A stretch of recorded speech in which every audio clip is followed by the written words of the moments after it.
Hello and welcome to this week at Shrouded episode 9, titled TBD. Just kidding. We always come up with it during the show. I would like to welcome our guests. It looks like we've only got 2 today. Goddard didn't show up because he sucks. So welcome back, Mr. Recton. Welcome back, Mr. Good Saint. I'd read your hat, but it'll mess up my algorithm. We got to wait until at least 10 minutes into the show. R.I.P. R.I.P. R.I.P. algorithm. No. R.A.P. Oh, just don't add an E. Sorry. I don't know why. Okay, so on today's show, we're going to talk about the Destiny Hotfix, the TWAB, probably really quickly because there's a huge Crucible update that we need to go over today. For everybody. It's a big one. It's a big one. I was just going through it again before the recording started, and good Lord. There's a lot of stuff in there, but that's good. They're finally announcing some stuff that they're doing to the Crucible. It's going to be amazing. We're going to talk about this week's story mission.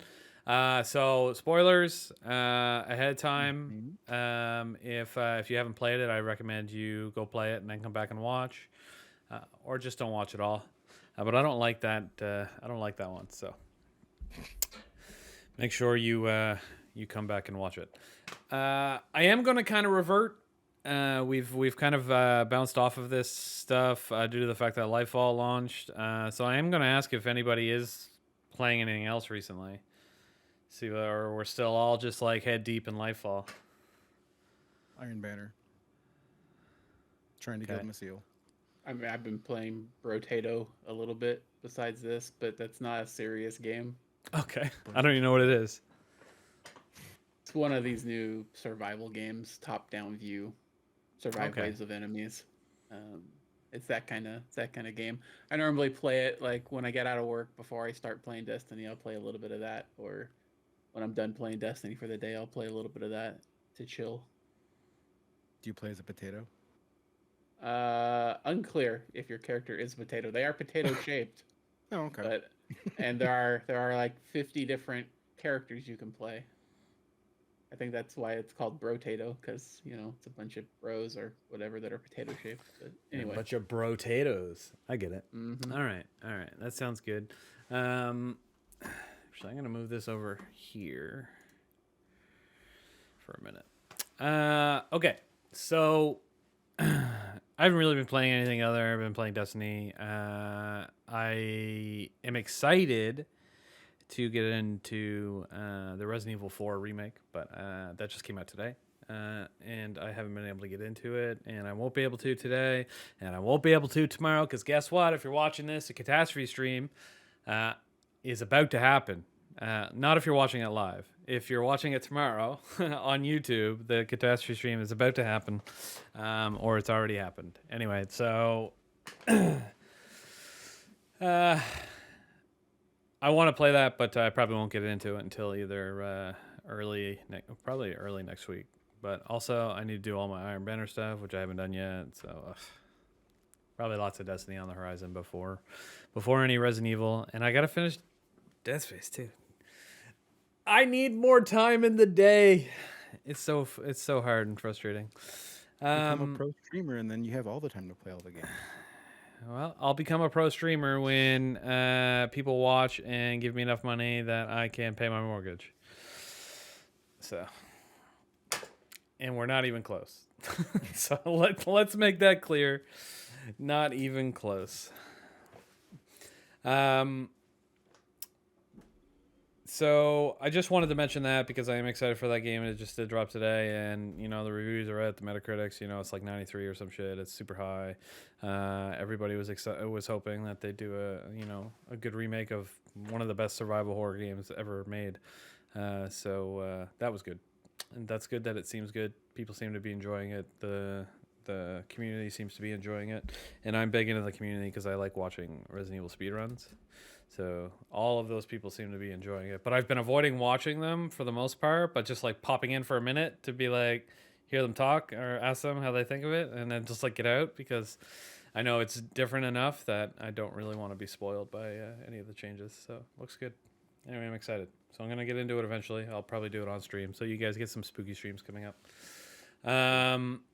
Beyond that, I've been playing Borderlands 3 again.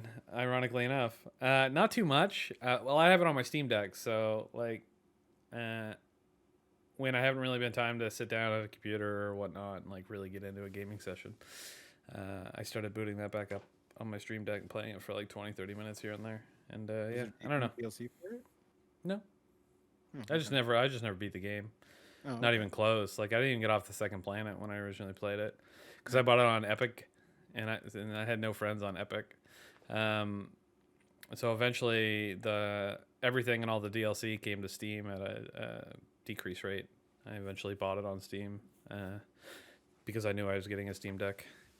But it's funny because I didn't play it on Epic because I had no friends on Epic, and now I didn't really play it on Steam too much because nobody was playing it anymore. So like, still no friends. And that game is incredibly fun with friends, much like Destiny. Not so great. Well, I mean, it's not bad solo. It's fine. It's a good shooter, but it's better with people. Anyway, we're gonna move on from that. I just wanted to see if you guys had been touching on anything new recently, because I know I had some games in mind for the coming weeks. So I'll report back if I actually end up playing any of them. So I think we should go over the small stuff first, and then we can spend like a good chunk of time in the Crucible. First thing we're gonna start with, I guess, is this week, the story mission. I guess I have to go on like a murder rampage from what I've been told. Not told, from what I saw. What And you said specifically. I mean, I've threatened it a couple times in Discord, but Mhm. I didn't really think they were going to pull the trigger on that. So I got a couple things to say. First of all, everyone says it was well like laid out and obvious. And I mean, I guess, typically you get a backstory of characters before their deaths. So in theory, yes, it was obviously it was all very laid out. She's been at the top of mind for the whole season. She's been involved, and but I just didn't think they'd go so cliche. But they did. And my biggest like that cutscene was terrible. I would have to agree. Yeah, it didn't make a whole lot of sense. It didn't make any sense. Yeah, it was definitely rushed. But I mean, it didn't make any sense. But at the same time, like it was just, it's not Bungie. That wasn't a Bungie quality like cinematic by any means at all. I thought it was terrible. Anyway, what the fuck was our Guardian doing? We were hacking the door once again. For that long? It's Ghost's fault. Ghost just messing stuff up. Man, that is not what wanted to come out of my mouth right then, but I'm respecting the algorithm. He was messing things up. Yes. Yeah, I guess, I don't know. Like, yeah, where were you? Like, I mean, I get it. We went in there and we were fighting the Tormentor. Like, was some of that stuff happening at the same time? Like, she didn't blow up until we got to the door. We got blown up too. All I remember, I mean, I watched it, and then you're fighting the Tormentor, and then it cuts to the cutscene. All the stuff happens. It blows up. What's his name? Mithrax gets blown out the door. Aramis saves him. Kind of. I don't know if he would have died regardless, but the stasis crystal saved him. And then we just walk out of the tunnel. So when did we get blown up? So after the fight, you have to go up the stairway on like the right-hand side of the door. All right. Well, that's the area where the control room that Amanda was in. We go up to the door. We initiate the hack to open the door because she got locked in, right? And then the cutscene starts. The moment we start the hack.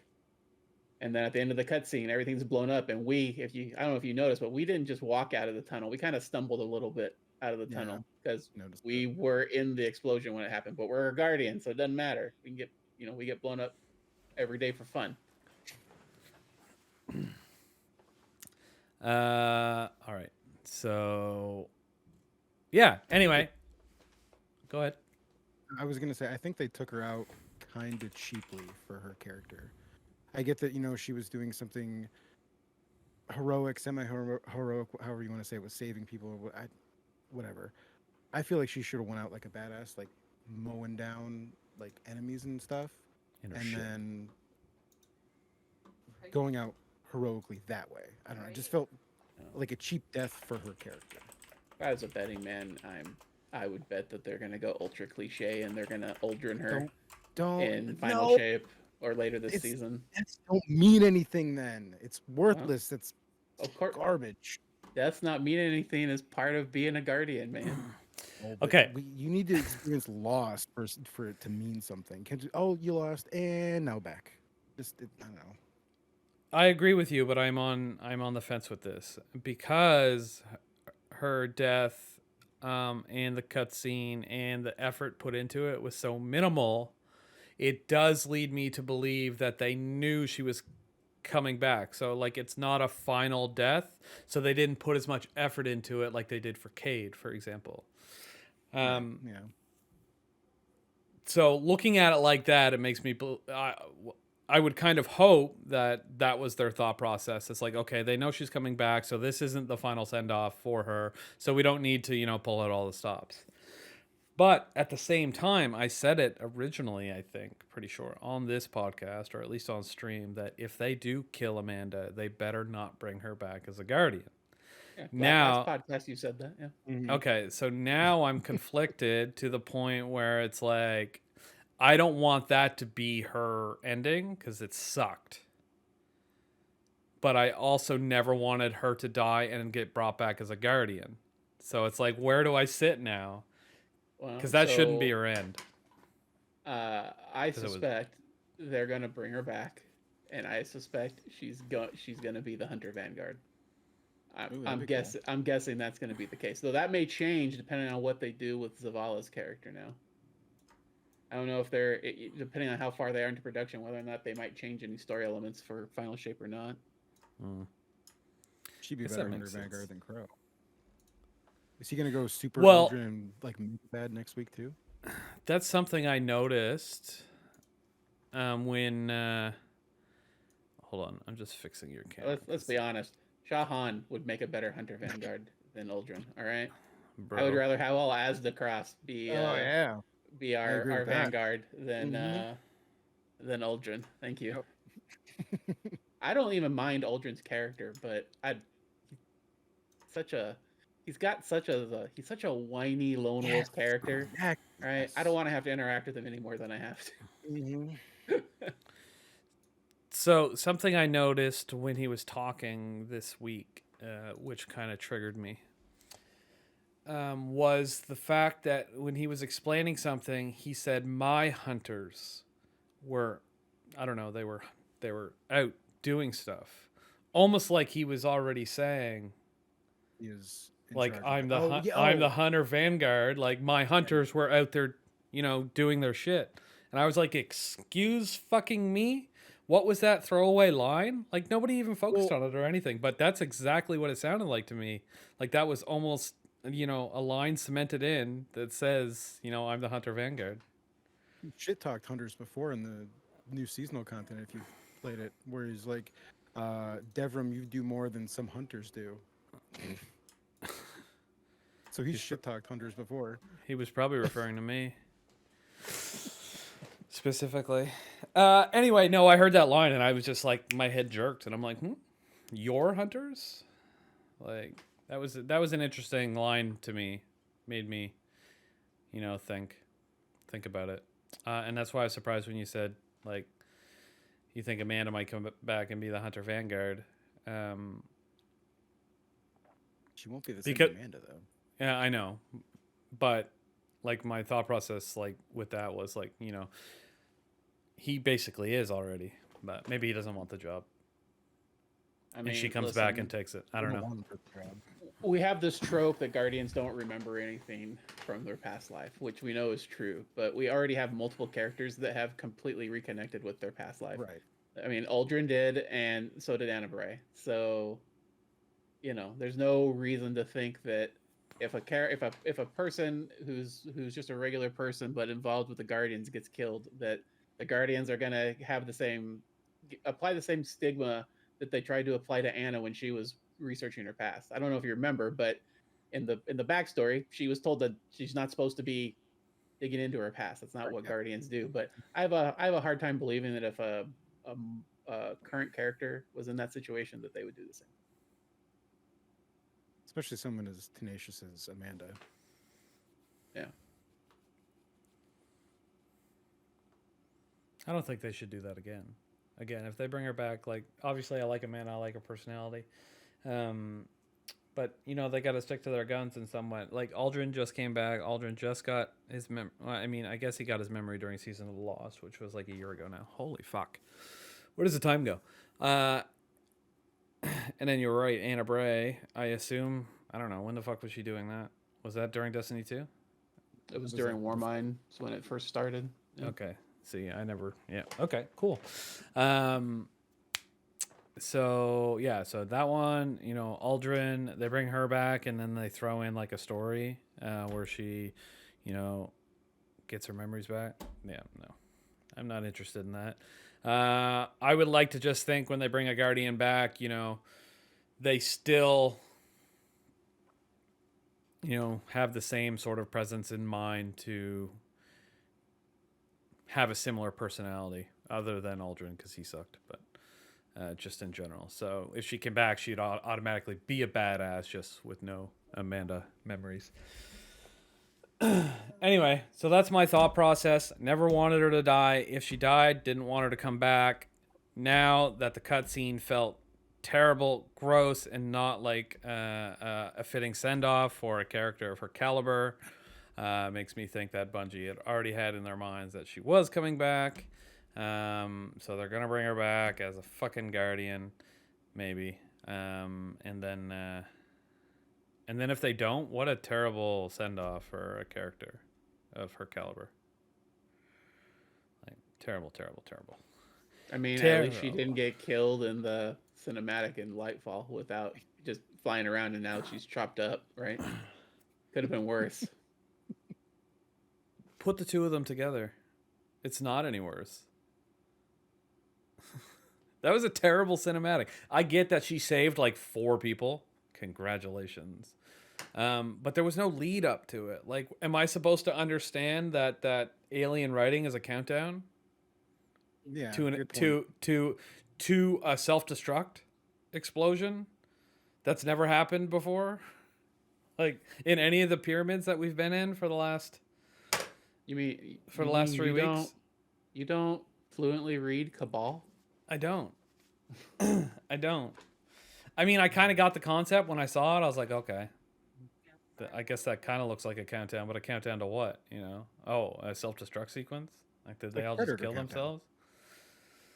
Yeah, but that's never happened once in any of these battlegrounds that we've done. Like, it's not like there's no story element. There was nothing leading up to it. Nobody had mentioned it. Like, really bad story progression is my point. Yeah, it didn't feel like there was any stakes while it was happening, and that's bad storytelling.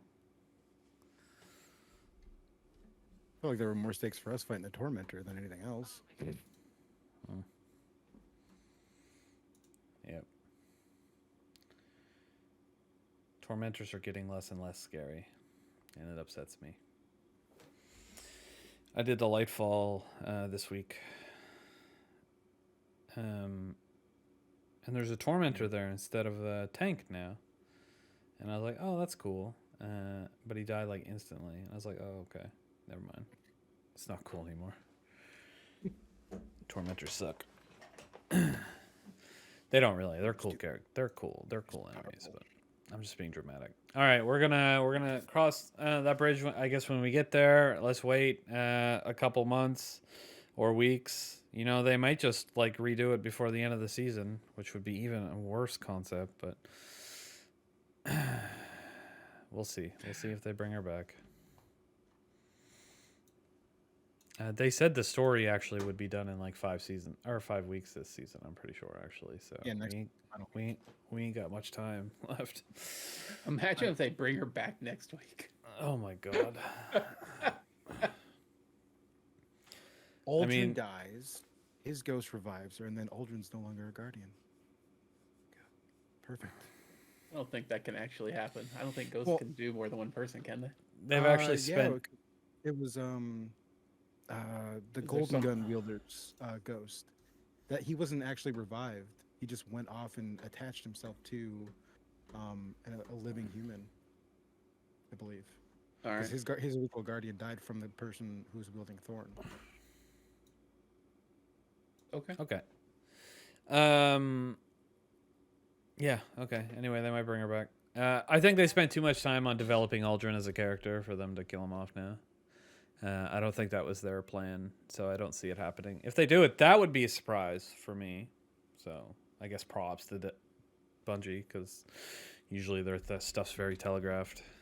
And I know I've been complaining for weeks that they better not kill Amanda, but there's a reason for me to be complaining about that, right? Because it was telegraphed, and it was like, anyway. I like to be surprised from time to time. Yeah, Hotfix. Okay, so there's a bunch of stuff in the Hotfix, not too much. We'll start with the dungeons and raids. The red border chest has apparently been fixed in Ron. Awesome. So that's good. So people can focus on getting whatever it is they want. Gets a linear. It's really good. I don't think anything else is really good. The auto rifle and the sidearm are both very good from the. Oh, I don't like the sidearm. But the auto rifle is pretty good in PvP. I like my craftable trace rifles. I never get god rolls or random things. So. I mean, I guess we're talking about crafting them. I don't know what I'm. I may not bother crafting this time. Depends on how fun master mode is for me. I may just farm master mode instead. We'll see. Master mode is going to be harder this year, so good luck. Can't over level, but your guns are stronger. So I mean, I guess it'll feel the same as day one. Just stronger. I think it's going to be easier. No. Well, the difficulty is going to be the same as day one but then you have surges on top of it. Yeah, it'll be easier. Yeah. The more well. The problem is the damage wasn't the issue on day one. It was like the ad density. So your weapons being 25% stronger, I don't think they're going to provide us with a huge benefit against ad clearing. But people are getting better at it, so maybe they'll just. There is a more important change, but I think it's in the TWAB. So wait till. It's all good. We'll get down there. We'll get there. So there was some stuff where Focus Light and Focus Darkness would not trigger during the third encounter. So I guess it does now. They said initially that they fixed the Colony Exotic Grenade Launcher problem, but then they crossed it out and they said it wasn't fixed. So and that it's coming in a future update. So be careful with that. You can kill shielded enemies and you can lock yourself out of progression. No. You use the colony to get out of soft lock. The encounter can soft lock where it won't allow you to hurt the shielded enemies, but colony still can. So you can use colony to get around the soft lock. Okay, I read that wrong. How does it soft lock? I've been in it a million times and it's never soft lock. I've had it happen once. I've never had it soft lock, so I don't know. I believe, at least I haven't noticed to where you can't rebuff on either side, and the enemies are just still chilling around, and you can't rebuff and get either light or dark to kill them. I believe this happened to one of my teams once. If that's how it's soft locked. What encounter is that? No, it's happening in the planetarium, the one where you're moving planets, whose name I cannot remember all of a sudden. I was like, you don't need buffs to kill people in that one. Never mind then. There's shielded enemies in there. It's the Zook Arc encounter. There is what? No, what? There's no shielded enemies in that encounter. Just the boss. There's shielded enemies in the second encounter for every time when you get the light and dark all the way to the end, and then you have to kill the bosses.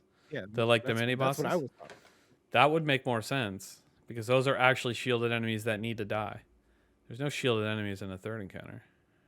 It must be that encounter then. I thought it was the third encounter, but maybe it's the second. I've never had any of them soft lock on me before, so I don't know. I don't know what the problem is. The second encounter. I'm starting to think that I had the second encounter soft lock on me once. Where you couldn't kill them because We couldn't get the buff. Yeah, that's what happened to our team too. Yeah. Okay, so I think it did then. Okay, so we could fix that with the colony, or we could just redo the encounter. Got it. Yeah. All right, cool. Fix an issue where players could equip raid mods without obtaining them first. Cool. All right, right on. That's okay. I haven't got like really good roll raid armor yet, but so I haven't been using it. But I've just been like looking at that jolt mod with Thunderlords. So it's the best mod in there. I don't know if that's actually true. I was just like, that'd be strong. That's infinite ammo. Well, not infinite ammo. You run out of ammo eventually, but you never have to reload with that mod on. It's pretty cool. All right. They fixed the Cabal Threshers, which is really nice. Considering that they're... well, it's really nice specifically because Arms Dealer is the Nightfall this week. And they threw a bunch of Threshers in. Well, there was always that 1 and 2. But they stick... I feel like the one in the second space sticks around longer now than it used to. Like, you have to kill it. I don't know if you have to kill it, but he sticks around for a while, which is annoying. So they don't kill you as easily, so that's good. And fixed an issue in the European dead zone node would not unlock for some players. I assume it is the second encounter, by the way. It is the second encounter. Fix an issue where the European dead zone node, like the fast. Oh, like the whole node, like to go there. Okay, yeah, we talked about that last week, right? The EDZ just didn't exist for some people. That'd be so like, okay, yeah. Oh yeah, because I remember saying that last week, and I was like, "What happened to what do the new light players do?" And then you reminded me that new lights are in the Cosmodrome and not the European dead zone. So I was like, "Oh yeah, never mind." All right, so fix an issue. So apparently they actually.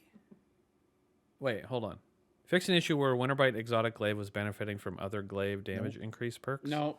It's still you can still insta-give bosses with Winterbite. Well, this doesn't actually... I wonder if... Okay, well. That's a different thing, though. Fix an issue where Winterbite Exotic Glaive was benefiting from other glaive damage increasing perks. So that was a different bug. Anyway. Because that's not what was happening. Was not the insta-gib one. Got it. All right. Cool. Yeah. All right. So if you want to still take 3 of them in, and you can like insta-gib Zolok. I've seen the planet encounter be done instantly. Even this rack too. Yeah. Oh, no. Yeah. Well, you can. If you put that raid mod on and Thunderlord them, 1 phase. With div. Thunderlord's so good on them, yeah. He did it especially with that mod, because you don't have to reload like ever. So it's just like because it increases the amount of jolts that you get. So and jolt reloads Thunderlord on the catalyst if you didn't know. So it's basically like full clip into him, dead. Fix an issue with a extra arc volley granted by Two-Tailed Fox Exotic Catalyst was not firing properly. I got the catalyst the other day, but I haven't like unlocked it yet, so I didn't know there was an issue with it.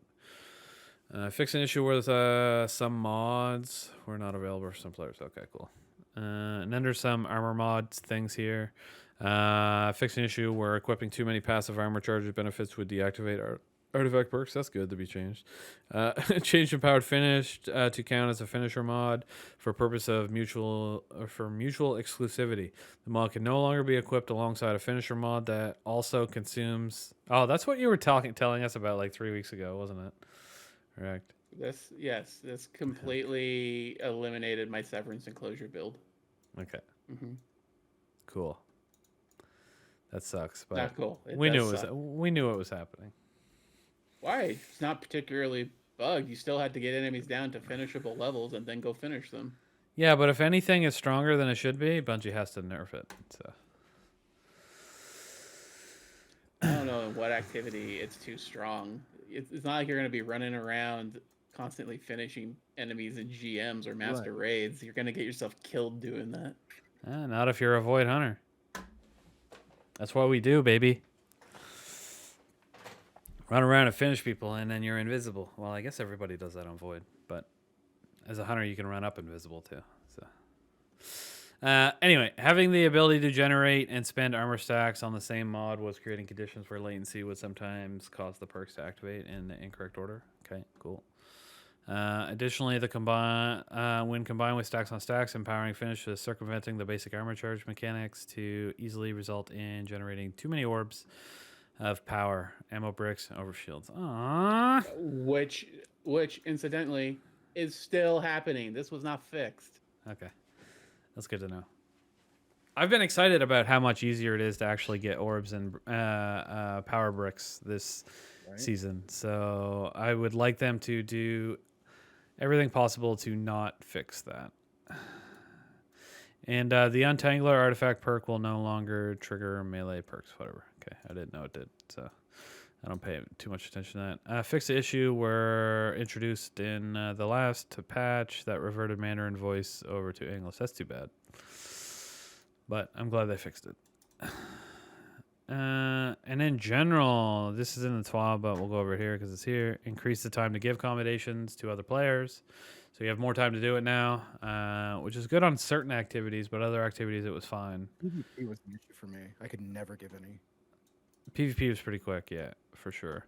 And then they did the Bungie thing for the Lost Sectors. They've increased the ranks for all that stuff. So now if you're stuck at 6, you'll be stuck at 7. And if you were stuck at 8, you'll be stuck at 9. Yeah, so I don't understand. We said it last week. We don't really understand the concept of just moving them forward. Because you're supposed to be at the level of your skill. But all right, I don't even care anymore. I've decided that I'm not even going to bother trying to get myself out of 7. If it happens just by playing the game and doing the stuff I normally do, great. But I do not care about getting to level 11 because there's no point. I care. I want it. That's one of the things that I do, like in Destiny. It's one of the things that I enjoy. Like that's why I guild all the stuff that I can guild. That's why and then this is just another form of guilding. Like it's no different. Gilding your character. Yeah. So I actually enjoy that stuff quite a bit. So I'm gonna have fun with it, and I'm gonna try to get to 11. So players will keep their earned progress after. Okay, so if you've already done the Lost Sector stuff and you're not at 8 or 9 or 10 yet, you'll get to keep your progress, which is nice. Yeah. Since most of that stuff is not retroactive. Indeed, should all be retroactive because I'd have everything unlocked. If it was retroactive, I would be down, but I'm not gonna allow Bungie to just tell me you need to go do these activities at this time. Thank you. Right. Fuck off, Bungie. Fuck off, Bungie. You turd biscuits. Useless nerds. Just kidding. All right, you're perfect. All right, we're going to move on to this week at Bungie. First thing on their thingy here was, TLDR of last week's TWAB. Don't care. Here's what's coming today. Tribute to Lance Reddick. We kind of went over that last week, but we'll see what they've got here. The Crucible blog TLDR, but we're going to go over the Crucible blog, so we're not going to do the TLDR. We'll skip over it. Raid Master in challenge mode starting next week. So exciting. If you want to get that seal, now's the time to get started. Guardian rank updates. What's a master? It's going to be 1840 still, same as everything else, right? Yeah. So we need to get to 1820 to be max power level, right? Okay. Mm-hmm. I'm at like 1815, so I guess I got to pump up 5 levels. But I'm way down on pinnacles, so it shouldn't be that hard to actually level up. It's not like I got to level up 5 artifact levels to get there. So Destiny player support updates, and then the movie of the week, which we don't go over anyway. So they put a nice little message on here. I'll read it. Anyway, I'll just read it. On Friday, we learned of the tragic news of Lance Reddick's passing at the age of 60. As the voice of Commander Zavala, the stalwart commander of the Vanguard, Lance brought to life a character who has become virtually synonymous with Destiny itself for nearly a decade. Guardians around the world have found purpose and comfort in Zavala's presence, bolstered by the unmistakable voice, so full of strength, serenity, and nobility. The tributes that have poured in for Lance have been overwhelming, from endless heartfelt messages on social media to impromptu gatherings of respect in Zavala's corner of the tower, overlooking the last city. As an actor, musician, gamer, and family man, the passion Lance brought to the things that he loved was reflected in the eyes and hearts of all who loved him. For now, we will honor his presence through his performances yet to come in game, and in the memories that will last us a lifetime. We are deeply saddened by his passing, but so thankful for the time we spent together. And our thoughts are with his friends and loved ones. Thank you for everything, Lance. We will miss you. So basically, that's just really nice message they put out on the TWAB. Obviously, indication that there was obviously some additional voice work that we will hear coming from Zavala, or Lance rather, for Zavala. No indication of how much or how far he actually may have made it into this year or possibly next. That seems unlikely to me. I suspect we'll hear the last voice lines from Zavala or Lance this year at some point. But based on the fact that they were working on the final shape before Lightfall, in theory, it's possible that they already did have some stuff recorded. So who really knows? We will find out over time. All right, so there's a TLDR here about the Crucible stuff. We're just going to roll past it because we're going to get into it. That's where we're going to spend most of our time, even though we've already been on here for 40 minutes. God damn it. How do people do podcasts as an hour and actually talk about stuff? It's literally impossible. Raid, Master Mode, and Challenge Rotation starts next week. There's a bunch of words here and shit. I don't think it's particularly important. Master difficulty releases on Tuesday with the challenges. Next paragraph is important, though. Okay, which behavior? Sometimes Nezarec doesn't respond to players when they are standing in a well of radiance. Mm-hmm. In a future update, that's going to change. Will make him come right into your well and beat the shit out of you. Yeah, that'll be fun. I'm hoping they make it so that his behavior gets him up on the platforms where the well normally is, forcing you out of it and turn it into a mobile encounter like Rolk. That'd be cool. Make it much more difficult. Huh. I don't think so. Div and Thunderlords will still be fine. Thunderlords you can hip fire, man. It's no big deal. You can do the same thing with Div while moving. Not an issue. I think it'll be fine. Keep in mind that Thunderlord has had a bug this whole time, which is why it's making it so good. It was hitting multiple times per bullet. Yeah. I didn't know that. I just thought it was really good with the catalyst and the raid mod. No, it's literally doing 200% damage. Okay, so you can of what it should be. Kill him in 2 phases then. I mean, you can kill him in 2 phases with anything. You can kill him in 1 phase with Rat Kings. Okay, all right. Currently. Anyway, so point is, it still won't be overly difficult. Shouldn't be anyway. We'll see though. But they're in the back corner on the left side when you're facing Nezarec. You can jump up on the thing and do damage from up there. There's no way he's gonna do anything to you up there. You don't even need a well. We ran it last Saturday with 5 Strand Titans or 6 Strand Titans to get the triumphs, and that's where we did damage from. We jumped up into the tree that's in the back left corner, and we all stood on separate branches, and there was nothing he could do. So this well fix isn't going to do anything for people that go up there. They should put a turnback barrier up there. Okay. And then we'll find another tree, probably the one on the left side in the middle. The tree you have to go around to get to the bulb. We could probably all fit on that. Just fight him on the ground. Nope. I'm going to do the easiest possible thing because that's what I like to do. I do not like to do things that are hard. With that in mind, it's ironic that I just said that because I literally this week I did 2 things that I found incredibly difficult in Destiny. I finally solo flawlessed the dungeon, Spire of the Watcher. Yeah. And I went flawless in Trials. Solo. I didn't get carried. That's important. And I did it on PC. That's even more important. Because I've never been flawless in trials on PC ever. And I've been flawless in trials on console many times, but it was always with a fire team. That was pretty good. This was the weekend to do it. Arguably better than me. So I went in Sunday night. I struggled a bit. But something I noticed when I was playing was matches 2 and 3 were like the hardest.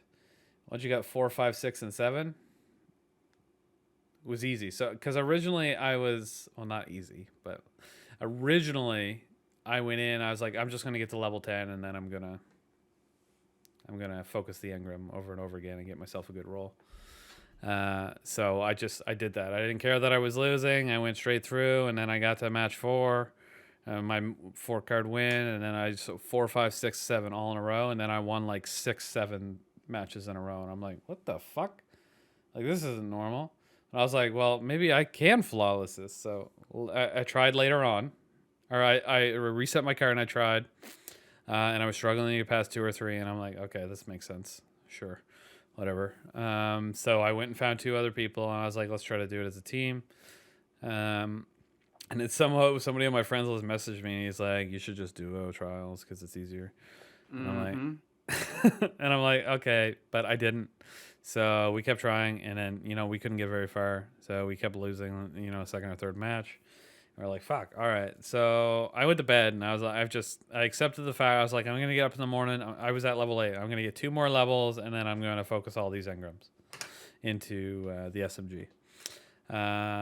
So I sat down on my computer at like 8 o'clock in the morning on Monday morning. Oh, wait. Never mind. This was Tuesday. Before reset. So I did all that other stuff on Monday night. So it was right before reset, yeah. So this was Tuesday morning. Trials last till Tuesday, right? I'm not being an idiot. Until Tuesday, you can play until Tuesday at reset. Reset. Okay, so yeah, my timeline is correct. So I sat down, and my card had 2 wins on it, and it didn't have it had the loss on it that I had left, so I didn't reset it from the night prior. So I was like, that's fine. I'm just here to get the the rep and get to level 10. So I just start going in. Don't care that I've got my 1 mercy loss. So I'm still technically flawless. Anyway, I do the match. I get my 3rd win. I'm like, okay. Do the match, get my 4th win. I'm like, okay. And I do the match, I get my 5th win. And I'm like, okay. I could actually go flawless here, but I'm going to be so pissed if I didn't reset my card and I lose like on the 7th match and I don't have a second chance. Anyway, got my 5th or 6th win, and then the 6th one was actually fairly difficult. I think we won like 5-4. It was really close. And then we went into match 7, and I was like, oh my god, if we lose this and I don't have my second chance, I'm just gonna be so mad at myself for not going back and resetting the card. Because I'd never done this. Anyway, we made it all the way. We were going through the match, and it was obvious that there was like 1 really good player on the other team, and then there was the other 2 people who were just pretty standard. And I think we made it down to we were winning 4-3. So I was like, okay, we got 2 rounds to win, and it came down to me and the one guy that was really good, but he didn't have an overshield, and I just walked around the corner and I hit him with an arrow, and he died.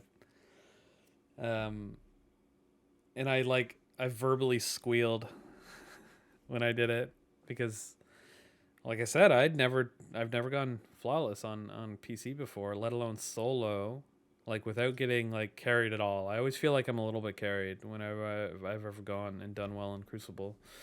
And it literally came down to me. I got the final kill against a player that I was very 100% sure was much higher skilled than I was.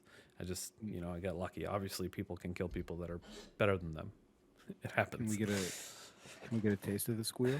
I don't know if I can do it again. It's so like involuntary when it comes out. Everyone would love to hear it. I don't even know. Probably. That's probably it. Something like that. I was really excited. It felt pretty good. I don't know. I got stoked. I know Well, I let it. Congratulations. Thanks. I let into that. I let into that a little bit with just because I said I hate doing hard things, and then it was super ironic because like I had done some of the harder things in Destiny right now this week, so I was like, that doesn't really make much sense. Anyway, I was stoked. Did you get yourself a decent immortal? Decent. I got 2 adapts obviously because I got the one from the chest, and then I was able to get the one from my card. Yeah. I was re-listening to the podcast from last week, and you saying rangefinder is a must. Mm-hmm. So I was really disappointed because I did not get a rangefinder. But I did get a target lock. I think the other perk is threat detector. Okay. So that's the best one that I got. The other one was shit. The one that I actually got out of the chest was shit. The target lock threat detector I got from focusing. Yeah, so I've been kind of using it, not too much. I haven't gotten into Iron Banner yet, so I haven't used it in PvP, which is what it's probably going to be better for. I mean target lock's not bad for PvE actually. So no, don't feel too bad. Either target lock or rangefinder or both are going to get nerfed on SMGs because of that gun. Okay, all right, so that's fair. And I think I got handling masterwork, which is okay, but not range. Range isn't. I mean, on SMGs, you want range. You want range all across the board. That's what you're looking for. But I'll take the aim down to sight's speed. I'm okay with that. It's better than nothing. I think it's got 71 range, so it's still pretty good for an SMG. I'll take it. Anyway, so enough of whatever that was. I was a good Destiny player last week, is my point. I too played quite a bit of Trials. Yeah. Well, I don't know if you would consider what you played quite a bit. I played 132 matches over the weekend. Yeah, mine was only like 40 maybe. I played a lot of Trials, and most of it's solo. Did you get a good roll? I have 4 rolls that I kept. I've got a rangefinder killing wind roll that I am really enjoying, and I got a rangefinder kill clip roll as my insurance against the nerf. And then I got a couple of hatchling rolls for PvE. I got a killing wind roll, but it's still shitty first perk. Well, it's not great, but could be all right. No kill clip though. I would take that over killing wind. I don't need stability. I'm not a controller player. It's the range that I want on the killing wind. It adds 20 range. When everything's procced on mine, it's got 95 range. Good lord. That's not right. That's too much range. It's less range than my Shayora's. My Shayora's has 99 range right now. The one I've been using in Iron Banner on my hunter. You're a bad person. You're the reason they're gonna nerf it. Anyway. Yes, yeah, it's definitely me. Mm-hmm. It's you specifically. Yeah. Not the fact that what? No. So many people got the gun this season or this last weekend. Listen, if you look at Trials Report right now, and look at what the weapon distribution was for Trials weekend, all right. If we look at the number's already gone. The Adept Immortal had 5 million more kills than the next nearest weapon. But that's not the whole story, because that was 8 million kills. The next weapon was 5 million. The non-Adept Immortal down the list had another 3 million kills. So Immortal had 12 million kills for the weekend. All right? It's craziness. That's a lot of kills. Craziness. I was going to say something, but I totally forgot what it was. No, it's probably gone. Gonzo. Yeah. Oh, well. My Immortal's not that great, but I'm going to focus a bunch more of the regular one throughout the season, and then I'm going to get a couple more probably on the last week because I hear it's well, unless it's trash by then from nerfs. Oh, I remember what I was gonna say. Thanks again to the content creators for complaining about Immortal on Twitter and YouTube for the last 3 days. Because yeah, it'll definitely be nerfed for that specific reason. No, obviously it'll be nerfed for the stats, but obviously stop complaining about shit. God damn. That gun That is green out having of fun. band. Is out of band everywhere. It might as well be a not forgotten, except an SMG. I mean, that's how out of band it is compared to its contemporaries in the current sandbox. Man, I used to love Not Forgotten. I loved running that gun when it was good. There used to be a joke in Shrouded. It was called there was an emote called Bot Forgotten. Yes, because most people recovered their not forgottens. Yeah. So when whenever there was somebody, and so there used to be the group of players in the SGC. I used to play with them a lot actually, but you know they were kind of elitist. And anybody who they knew for sure, basically, based on their skill level and the fact that they had a Not Forgotten. They would never interact with them in Discord, but every time they would talk, they would just put the emote down in chat, Bot Forgotten. And then they wouldn't say anything. But most people got it. And then eventually reports started pouring in for it. And then it was like, well, they're not really saying anything other than you paid for recoveries. That's not a reportable offense. You dug your own grave there, pal. Sorry, I don't know what to tell you. But then they would swear to God that they didn't get a recov. But you play PvP with them and they'd go 0.3 KD or some shit, and it's like, Not Forgotten was the hardest PvP gun to get at the time. So these days, if you look at my trials information over the weekend, man, it is bad. Playing trials, I reduced my overall KD on my 7,000 hour account. I reduced it by like 0.3 of a point. You know how hard it is to move your KD even 1/10 of a point overall when you have that many hours? Because I was playing so bad. But if you look at my Iron Banner numbers, it's all 1.5s. I'm a 1.5 player of actual KD, not KDA, in every match. It just, it really depends on the format that you're playing and what you're good at or what you're not good at.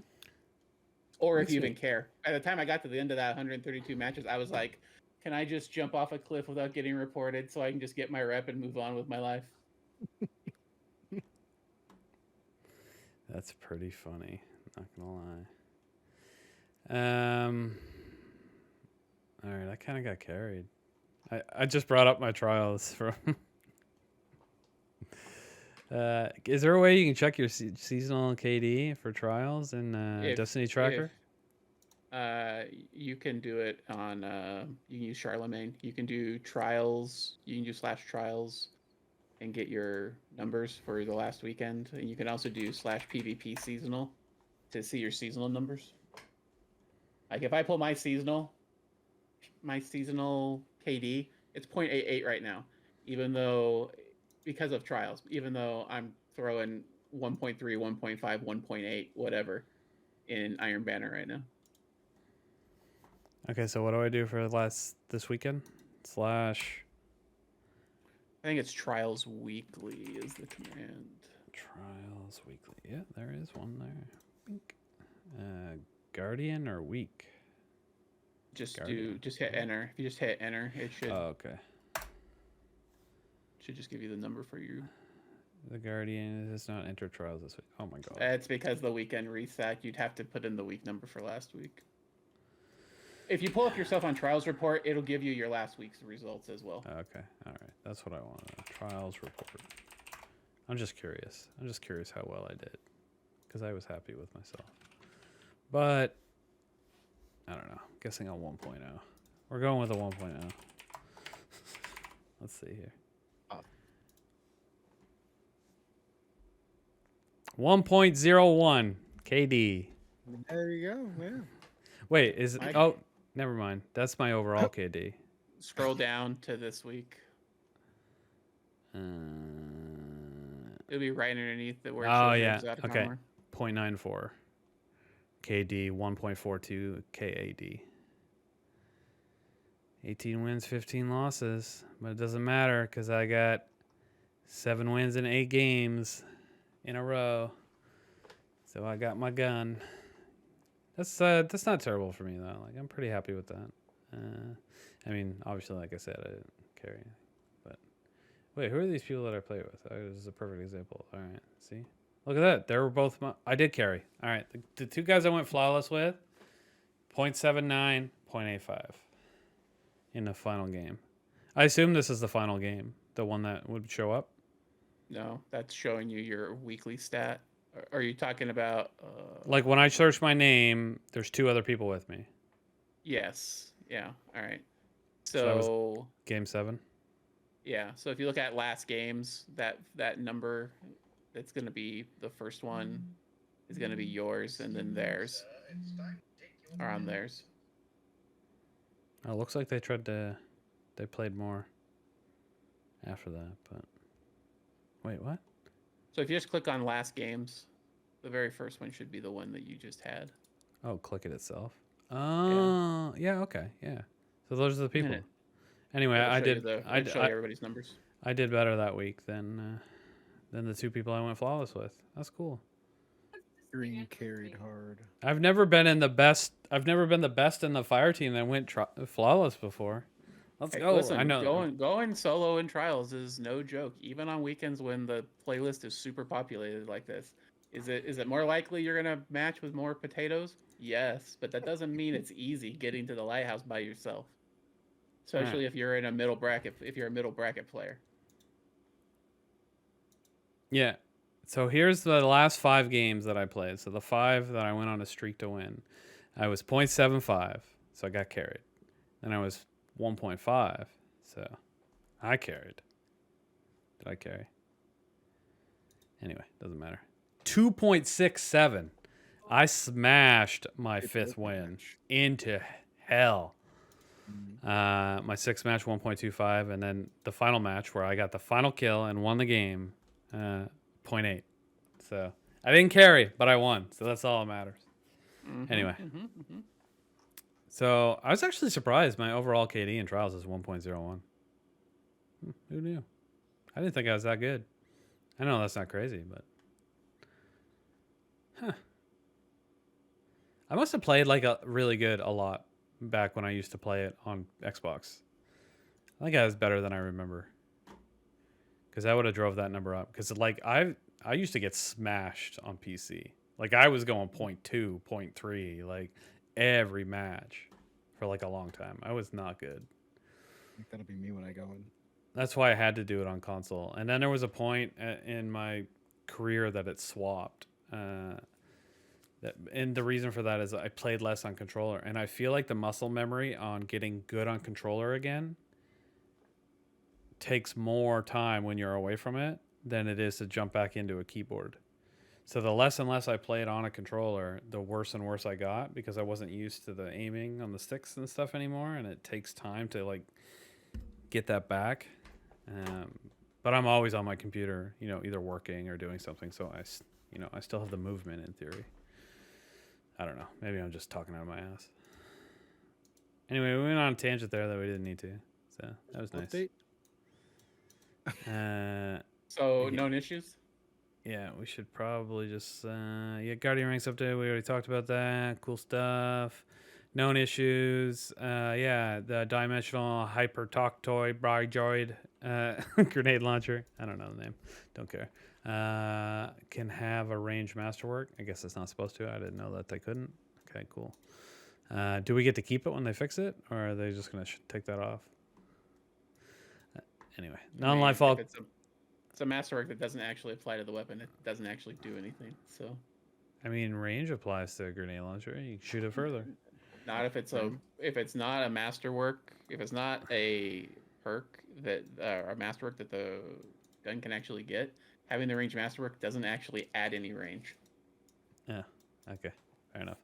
Non-lifefall quests show up under the lifefall quest category. Okay, cool. Hunters that die and have Strand reapplied will lose their first Strand aspect.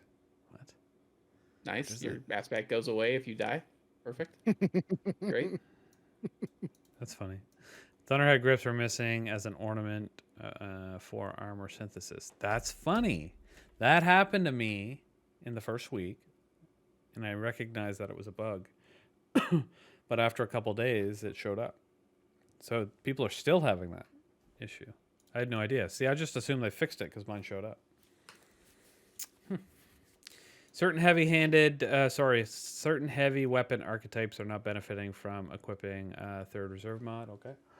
What was that? Unpowered melee can produce fast melee combos in quick succession. Okay, that would suck for Crucible. Commendations are grayed out as already given in some activities. Annoying. Master Dungeons aren't showing Artifice Armor in the reward preview when selecting the activity. As long as they're still giving it, I guess it doesn't matter. Still are giving it, yeah. The Shielded Foes activity modifier is showing a placeholder icon. That's funny. When we are investigating an issue causing players to be unable to join competitive Crucible matches after their in-game suspension is scheduled to expire. Players affected by this issue can resolve it by playing. I feel like I've heard this before. They just haven't fixed that yet. Anyway, you can log into switch to a character and play a match of Crucible, and then you can go back to the character that you wanted to join it on, and you'll be able to join it. That's the workaround currently, if you're struggling with that. Players in Legend and Master Lost Sectors and Master Wellspring can become soft locked on the black screen when wiping to orbit. Players in this state can manually return to orbit to fix the issue. Cool. Alrighty, so then there's some really neat, this looks like art of Lance and Zavala. Some guy copied Lance's loadout that he was using on the final story mission the night before he passed away, and finished it for him. It was a pretty nice little video, I guess. It's pretty neat. Mm-hmm. Yeah, there's more to that particular scenario. There's some people that didn't like that he was doing it, and dude got a little weird on stream. Did he? Yeah. I watched some follow-up video that came across my Twitter feed, and I was like, somebody's just trying to bait for reactions. And I watched the video, and I was like, that do be a little weird reaction to the people in your chat right now, homie. Interesting. I don't really want to watch it now, but that's. I wasn't gonna watch it before anyway. I just read the message and I got the concept because I had seen the screenshots. It's a cool idea. It's a cool idea. Yeah. The worst thing about cool ideas is people being involved with them. True.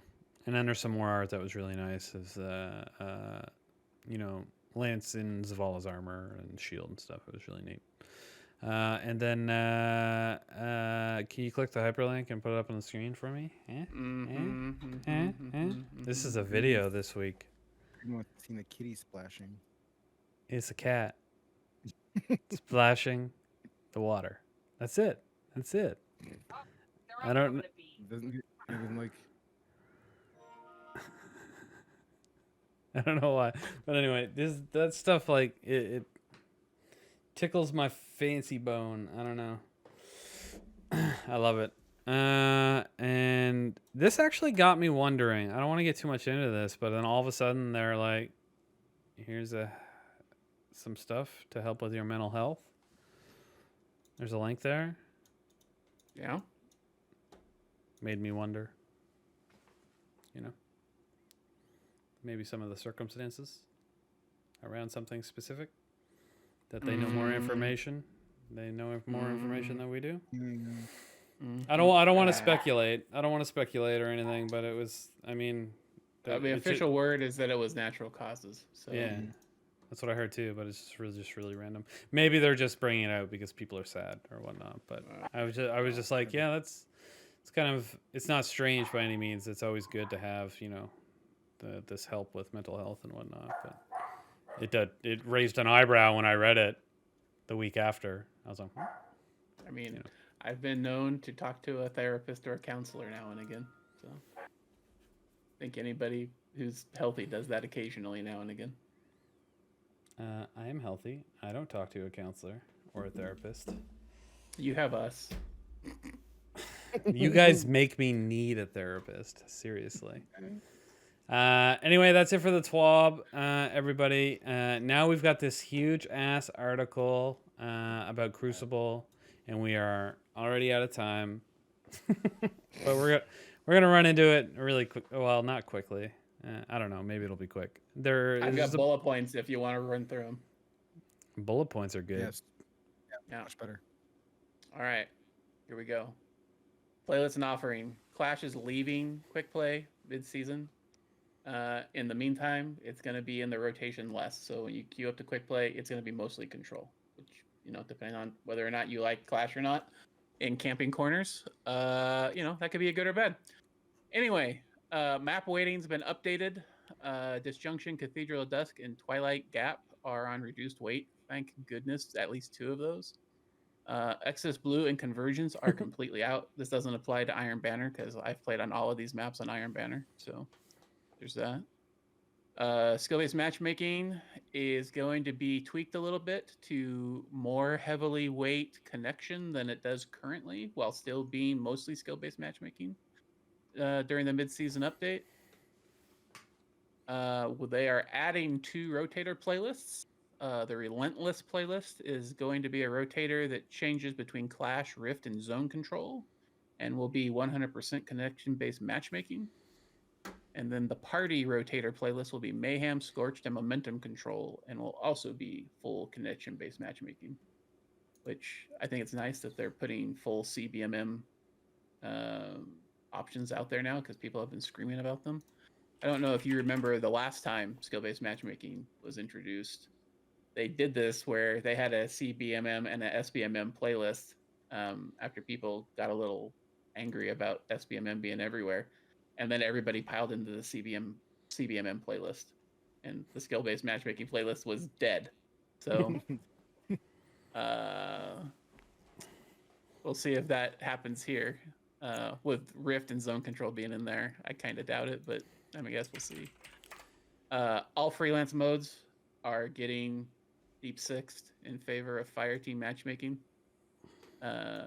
If you played Trials or you've been playing Iron Banner, it's been in there for the past 2 rotations, and I think Fireteam matchmaking pretty much works like intended. If I get in a 6-stack, I know I'm meeting 6 stacks pretty much every time. If I'm in a 5-stack, I'm almost always going to see 5 stacks, 4 stacks, 4 stacks.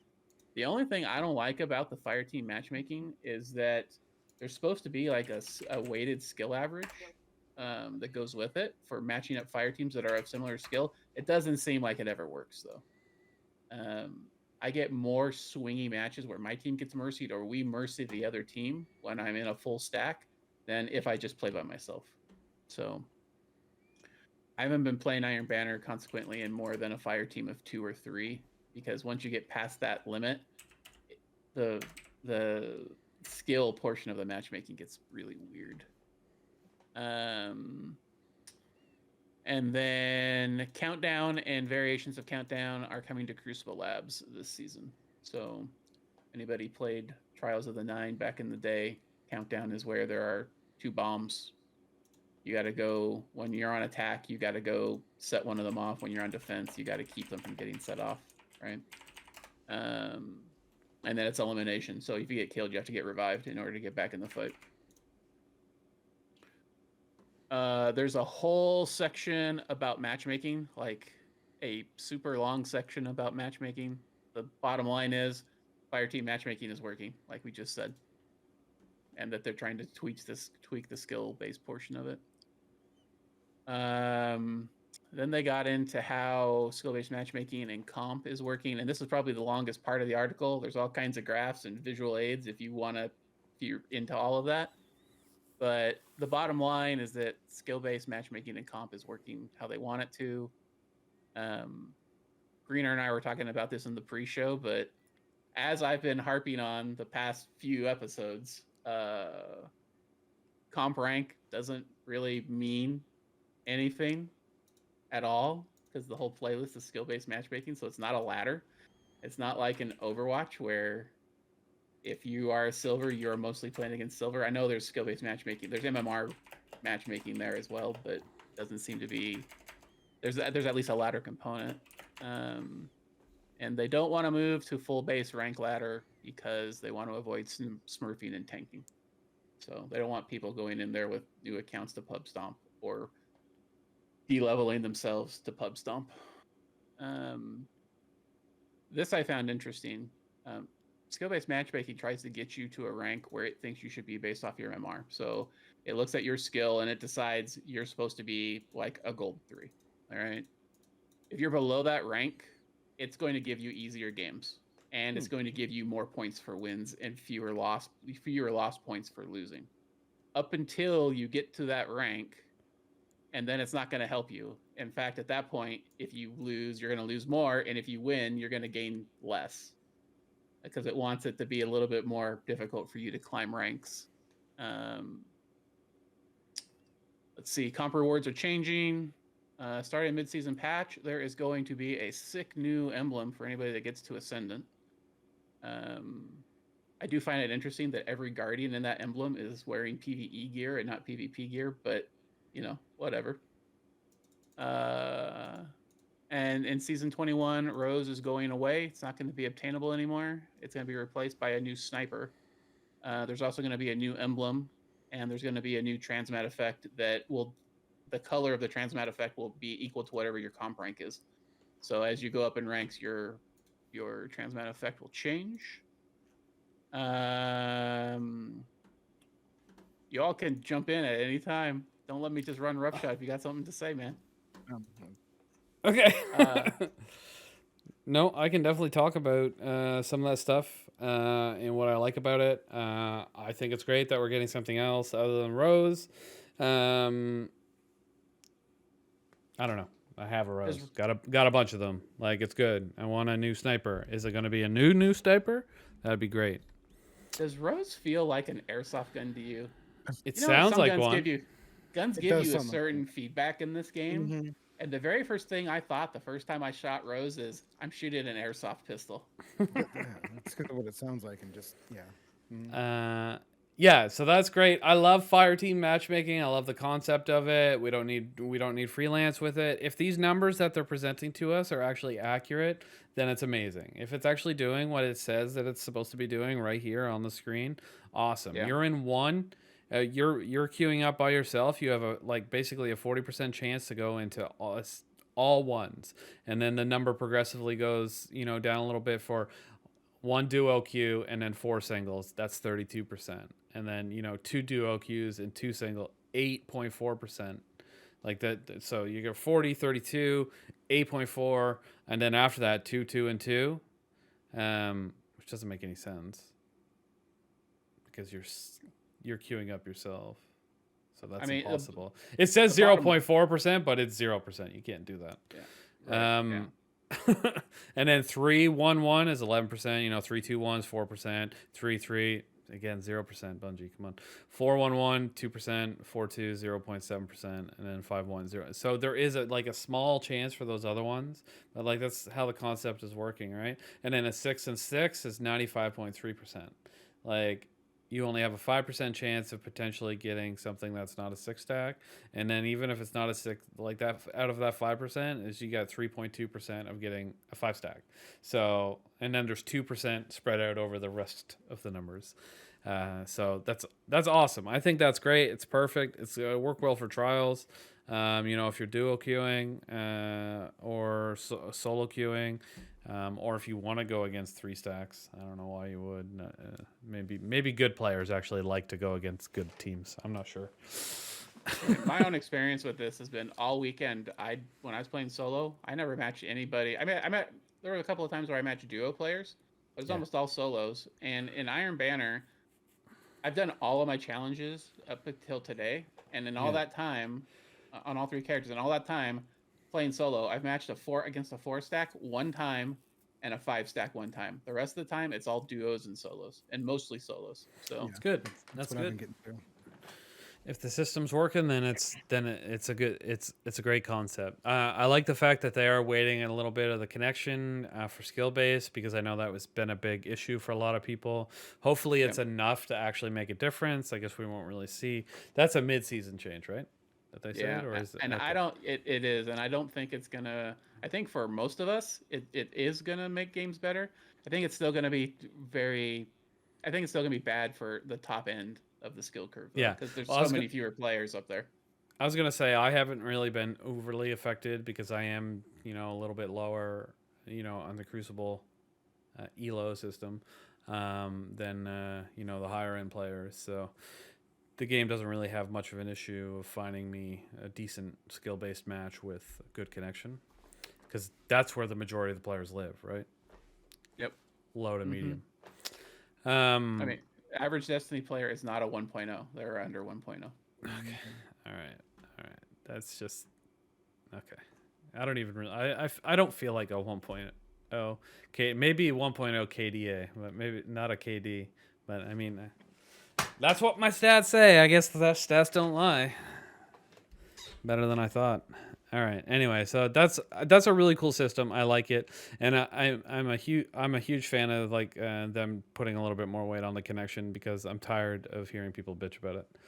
And that's the only reason. I've never actually run into it myself, because I suck at the game.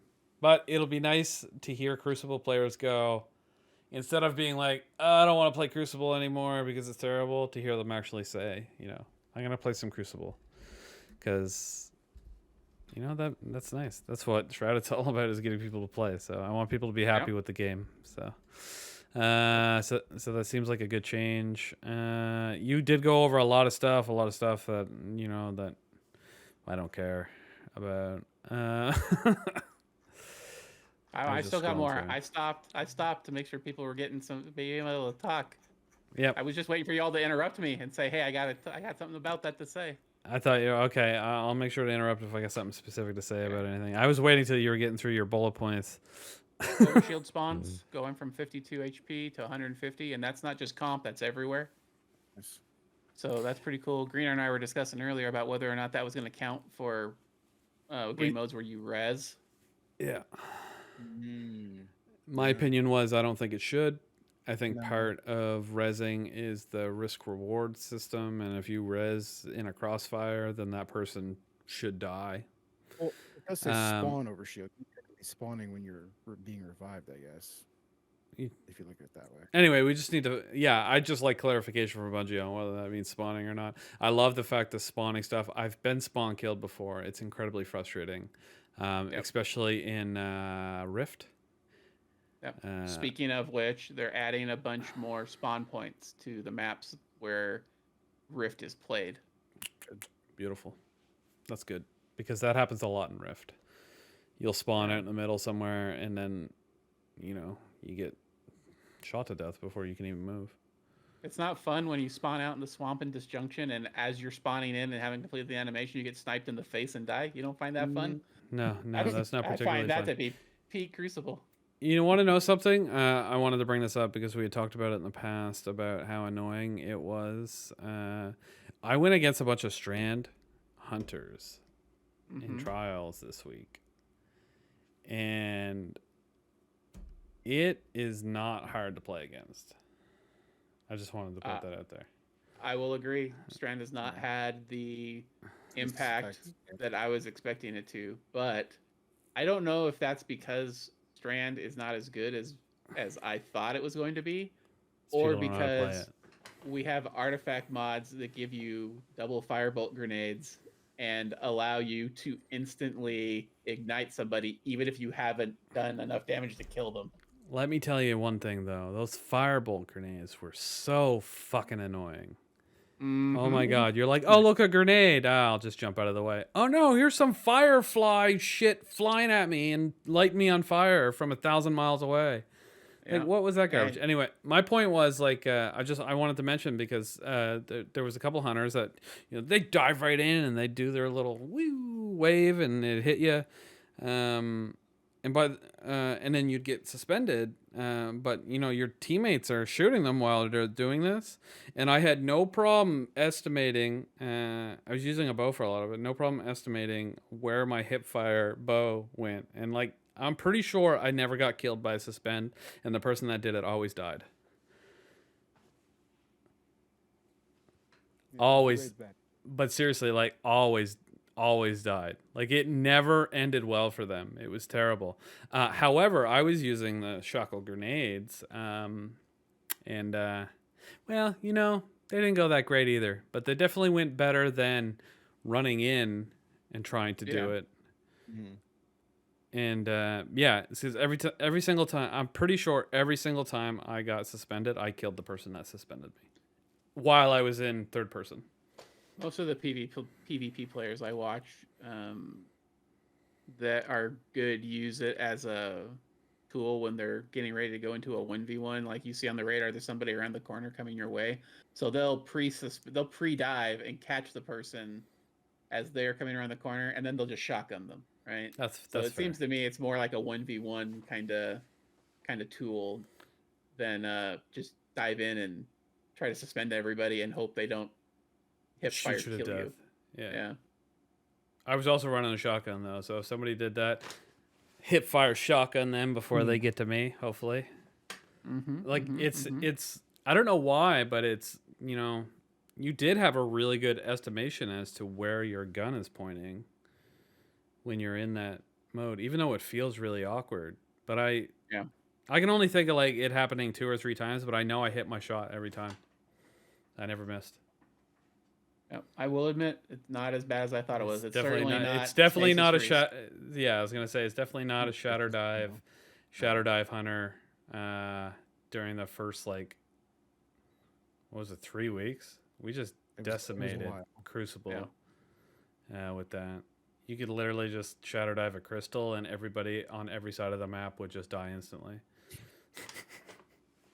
I'm exaggerating, but like I remember doing that. And going in one night, going from 0 to like 4,600 in comp, and I don't do that. Like I would cap out at like 3,000 in a whole season, and I went to like 4,600 in comp, like on the second day of Beyond Light. I was just like, this shit is so strong. And then shatter diving everybody. And then I got to a certain point where the skill was like people knew how to play against it, so like that's when I stopped. But I could tell that it was strong because I was able to do what I was able to do with the skill level that I had, which was not incredibly high at the time. Anyway, that was strong. I remember that. I liked it. All right, we've got Trials Labs coming mid-season, and Trials Labs is going to be featuring a new matchmaking system for Trials of Osiris. Instead of the current system, it's going to break the players into 2 pools. There's going to be a challenger pool where the games will get harder as you get closer to going flawless. It's going to feature connection-based matchmaking. Should be card-based matchmaking as well. Players in this pool will be those with cards that have no losses or are on a team with somebody with no losses. And then there's going to be a practice pool that's intended for new or less experienced players. It's going to have CBMM and performance-based matchmaking. So only players with flawed cards or in their first game of the week will be able to be in there. It's got stomp protection, which if you lose over and over and over again, it's going to start matching you with worse and worse players to make your games easier. And then it's got farming protection. So if you try to circumvent the system to farm in the practice pool, and once the game detects that, the first thing it's going to do is start making your matchmaking times longer. And then after a certain point, if you persist with the super long matchmaking times, it's just going to lock you into the challenger pool. So I feel like this is going to try to prevent card resetters from sitting in the practice pool the whole time, which is a problem we have now in people trying to stay out of the flawless pool. So that's going to be tried out. Sounds interesting to me. I'm looking forward to giving it a shot and seeing how it goes. They're making changes in general to a couple of the cards. The wealth card is going to give you more rep than it does now on every win, getting progressively higher and higher and higher. But there's also going to be a booster on the rep you gain based off your current trials rank. So as your trials rank goes up, the wealth card is going to give you more rep on top of it. And then the mercy card is going to give you 2 losses instead of 1, which is probably the biggest change they've made to trials in a long, long time. Mm-hmm. That's So it's also the most controversial one on the old Twitters. So and the Reddits and the forum, where the people coming out of the woodwork saying they're just giving flawless away they're all over the place right now. Listen. Giving somebody 2 wins is not giving flawless away. I understand that Bungie keeps catering to people that can't unlock these certain things due to their difficulty. But listen, if somebody is playing that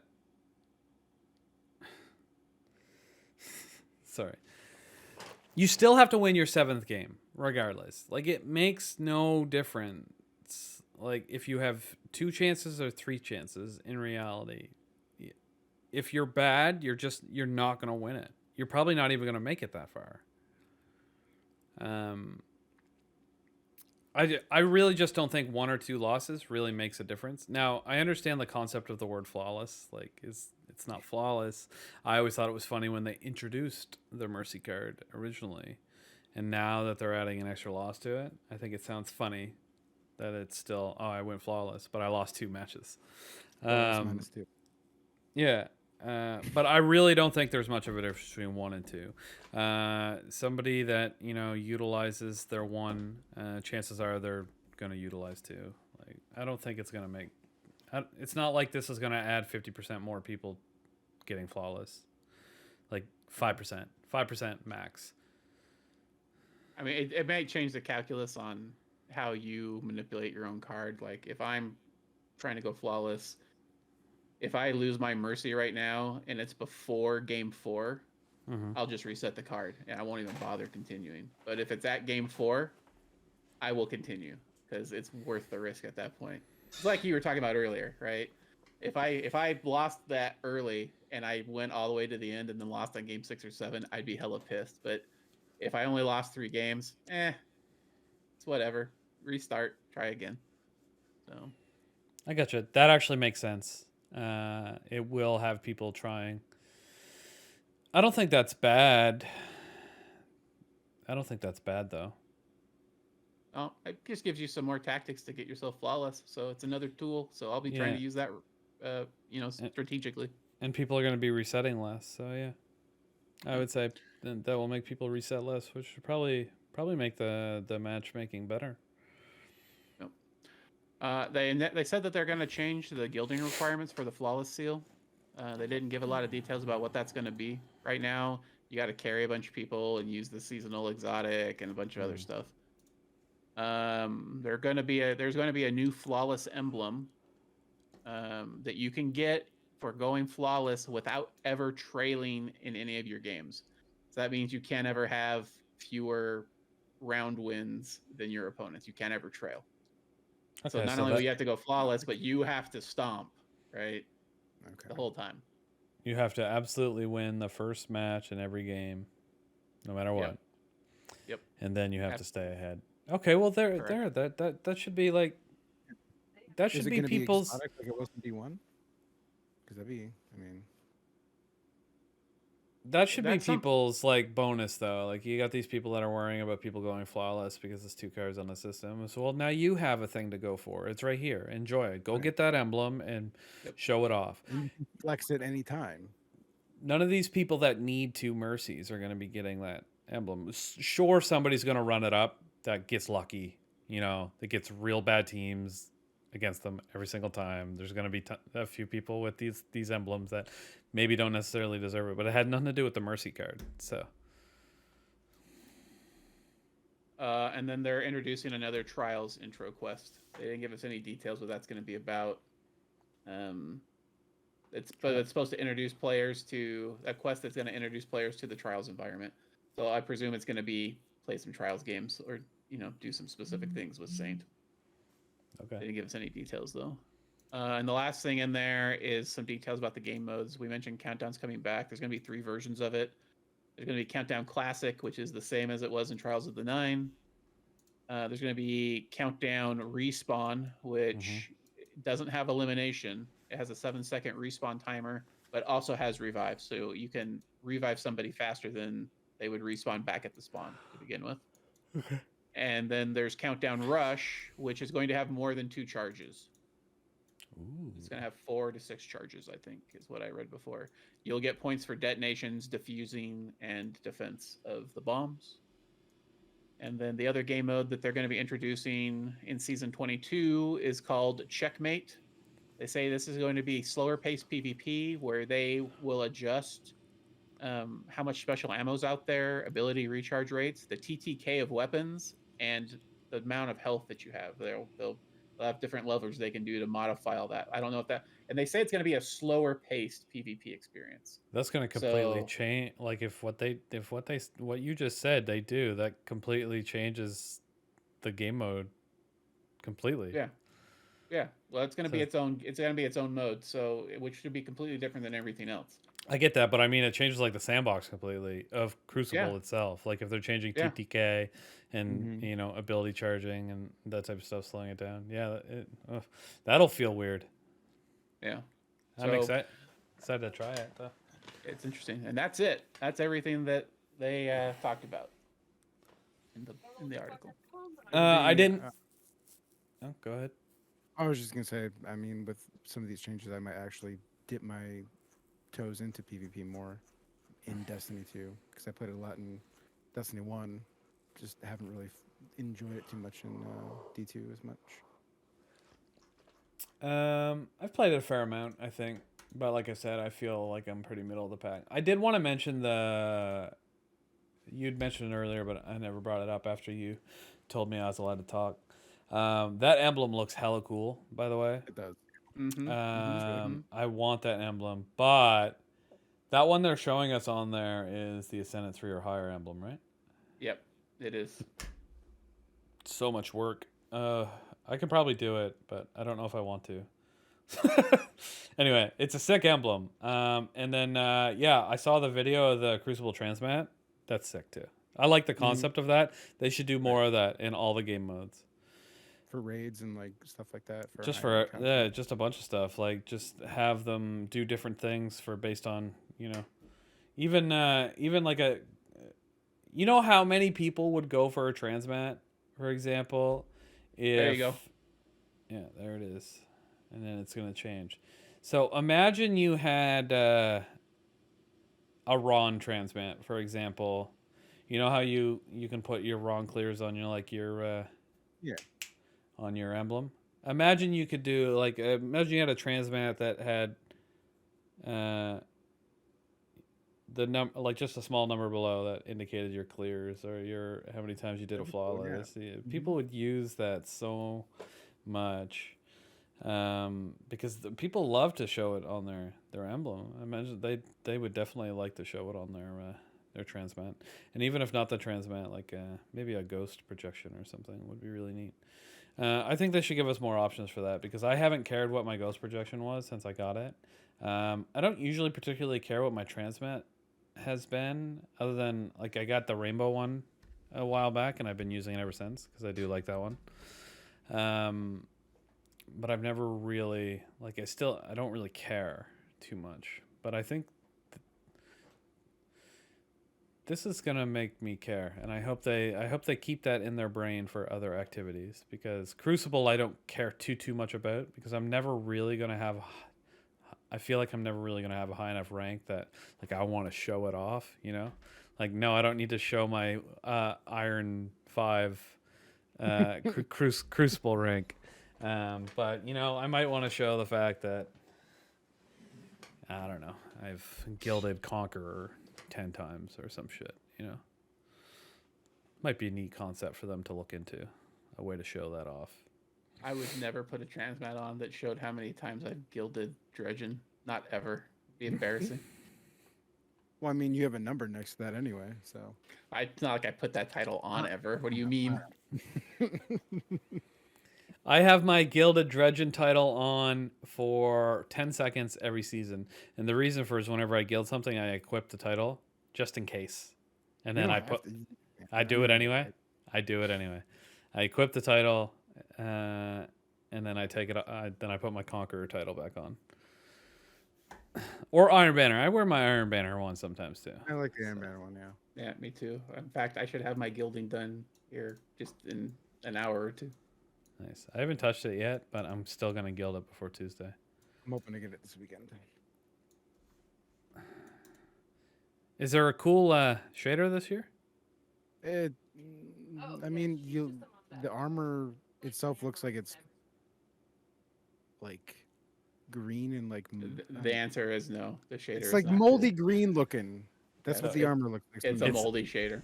It's Yeah. not something You awesome look- like the chainmail. No. No. last season. Negative. The emblem is cool though. The emblem is very cool. And it's got the war beast instead of the wolves, and it's got both the Iron Banner hammer and the hammer of proving, hammer of choosing, hammer of proving. Perfect, yeah. On it. Very cool.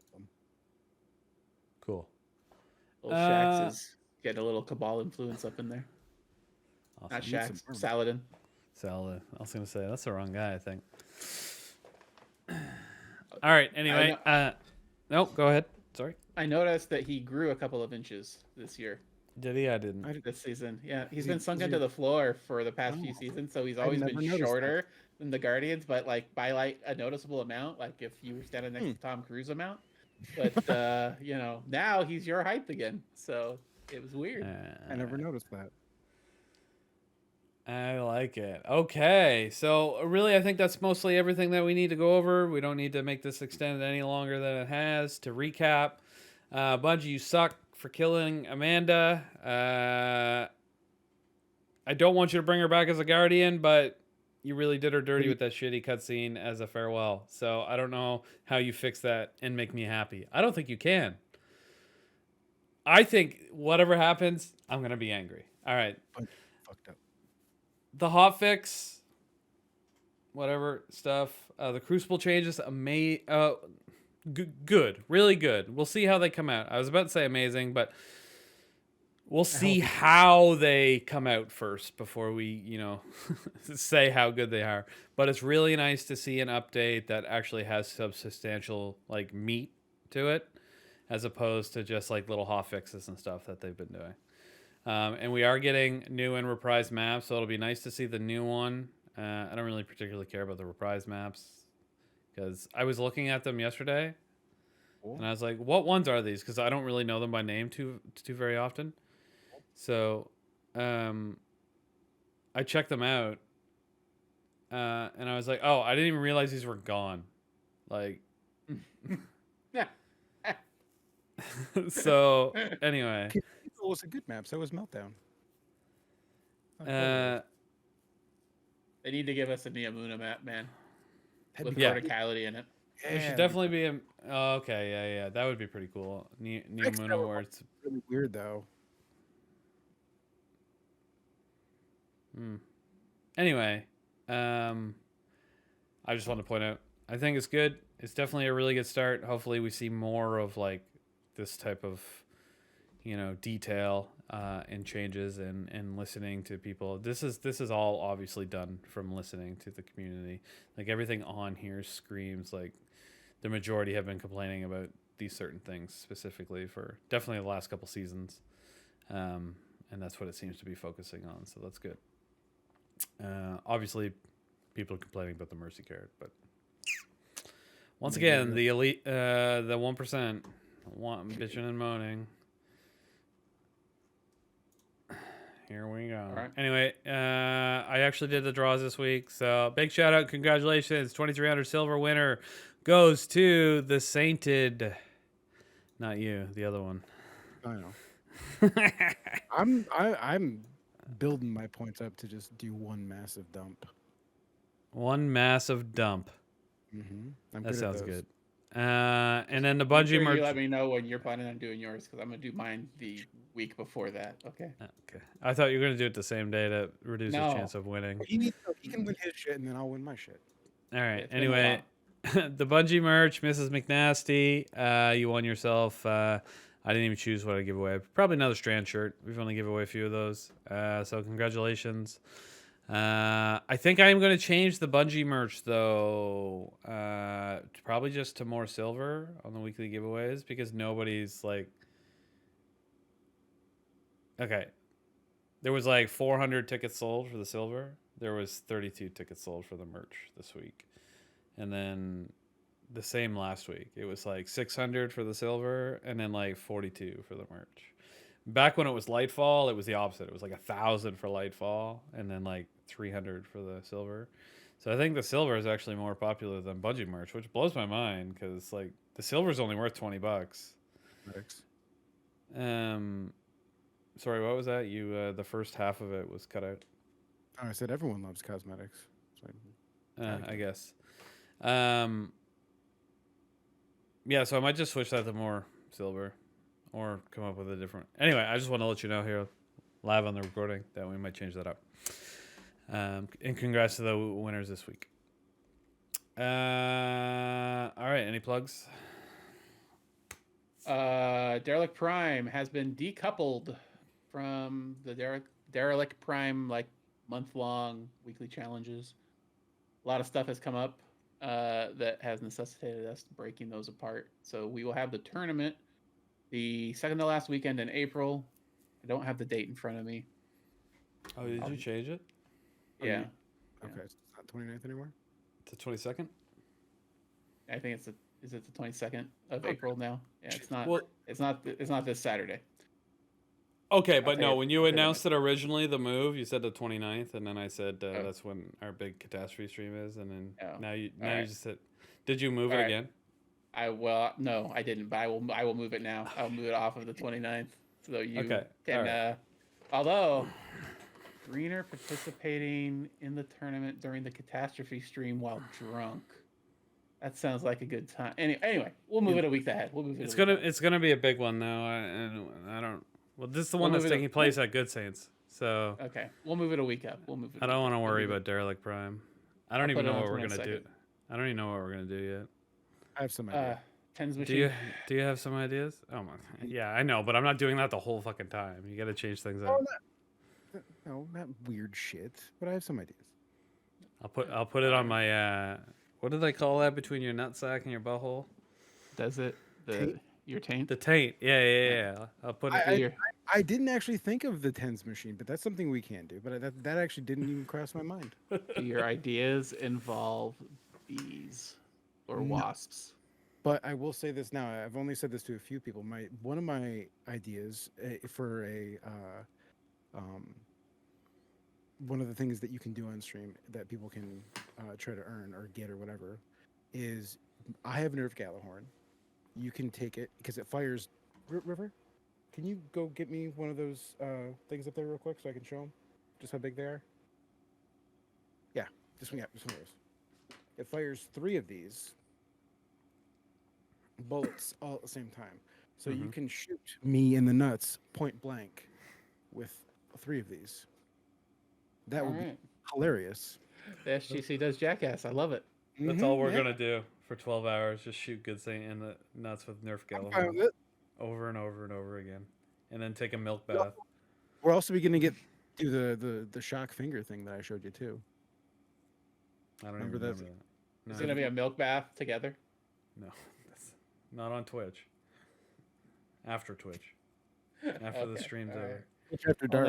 OnlyFans content. Got it. I don't remember the shock thing. What was it? It was like you put your fingers in it and it's like a shock roulette, essentially, where it like. Oh, okay. Yeah, that'll be good. Okay, all right. I'm glad you're thinking about it because I haven't. Oh, and River said she would gladly do pie face, even though we don't have pie face, so you'd have to bring it here. I could just throw a pie at her. I mean, I'm fine with that. River, green, she says, yeah. Okay, cool. Maybe. I don't know. I want to bring as little stuff as possible on the actual trip. I hate flying with shit. It's like I hate it with a passion. Okay. However, okay. So Rec mentioned Derelict Prime, the event pass, and the actual tournament are uncoupled now, so you do not need to do the event pass to unlock exotics and stuff for the tournament. So go sign up for the tournament. You have still until the 3rd to finish the event pass, or was it the 4th? Correct. Yep. The It's 3rd? the 3rd. Okay, you still have the 3rd to unlock Thrillmonger and whatever other the prize draws and all that type of stuff are until the 3rd of April, and then 22nd we'll be doing the Derelict Prime tournament. Yeah, so it's delayed. It's not tomorrow. I hope you already knew that. For the 8 of you that signed up, I believe. Yeah. A few teams. Maybe I'll do one now, though. I didn't have time to unlock an exotic, so I didn't even put a team together. So, what do you want from me? I've been busy. The game can be played without exotics, you know. You cannot win a fucking Gambit PvE race without the best equipment. Because trust me, I placed 2nd last year with my team, going up against Reaper's team, which is basically the exact same team he has this year. So I need all the advantages I can get. All right. All right. Because he's gonna shit all over. That's all I got. That's all I got. All right. Sounds good. Good Saint. Anything? The typical crap that I spout. Recruitment post will be going live when this video drops, so go do that. And then, even though I say it every time, maybe eventually I'll get around to doing some streams. So twitch.tv/MrGoodSaint. And then, yeah, if I am there, then yeah, come watch. It'll be fun. I'll go follow him and turn that notification on, so when he does actually stream, you'll get a message or some shit. All right, as for me, pretty straightforward. You know, if you're not in the SGC, join the SGC. Big Destiny community, shroudedgaming.com/discord. If you are in the SGC and you don't participate in our community events, you should do that. Derelict Prime, we were talking about it earlier. Also check out the community stream, Shrouded Gaming, or twitch.tv/Shrouded Gaming. We do community streams there, including the one that's happening tomorrow in the afternoon. The SGC monthly catastrophe stream kicks off tomorrow, and I'm going to do, I don't know, a bunch of stupid shit with a bunch of alcohol. I bought this maple syrup cream liqueur today to bring to this one. I've never had it before in my life. I'm excited. I want to check it out. And then I bought a bunch of like pre-mixed shots for this too, just to change up the regular formula. Syrup, cream, liqueur. Sounds like vomiting. That's what I hear when. That's all I can think of when you say a bottle of that. Maple syrup's in his veins, so it's flowing through him at all times. Anyway, so if you think it'll make me vomit, then come make me drink it. I mean, listen, I'm pretty sure you almost died the last time. We had to call somebody to call you. But I was fine because I answered the phone immediately. Mm-hmm. Surprised. Still so shocked at that. I just like making you drink either copious amounts of shots and then attempt to watch you do push-ups afterwards. That's usually what I enjoy. All right. Well, I'm going to have a couple extra things that we normally have tomorrow. I don't know. You might enjoy them or whatnot. Anyway, the catastrophe stream is probably on right now if you're watching this video on Saturday. If you're not, then it's over. Get fucked, I guess.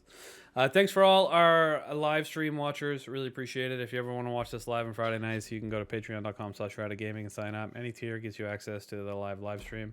And we do like, I don't know, sometimes we do a short little pre-show where we just talk. And then sometimes we do one at the end. And that's the only way to ever see that content is when it's live on Patreon. Because we cut it all out for the YouTube recording.